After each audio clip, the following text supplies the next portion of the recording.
According to the Office of the Prime Minister, Uganda developed a climate change policy and climate change guidelines that are supposed to be mainstreamed in every government department. Now, all the 8 districts of Karamoja are supposed to include climate change in their planning and budgeting to help disseminate knowledge about climate change at lower levels so they can adapt and mitigate the effects of climate change.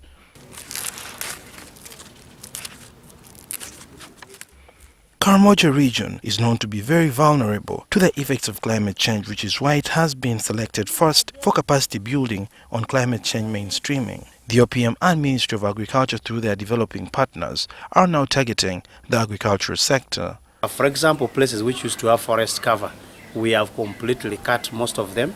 And unfortunately, some of them are being done not by Karamojongs themselves, but by people who come from outside Karamoja. And I'm told that our charcoal is one of the best, and some of this charcoal is actually also exported to other countries like Kenya. Rebecca Navatan's a climate change and disaster management specialist in the OPM adds the guidelines will focus on adaptation and mitigation measures that will be rolled out to other regions, like those that suffer landslides, floods, and those in the cattle corridor. After Karamoja, this intervention will also be made at national level to inform the nation about these agriculture sector mainstreaming guidelines, but also for the districts in the central region, especially targeting the cattle corridor. As you are aware, the cattle corridor also faces enormous climate change and disaster risk challenges. So we shall be moving in that direction, and with more support, we will be reaching out to other districts.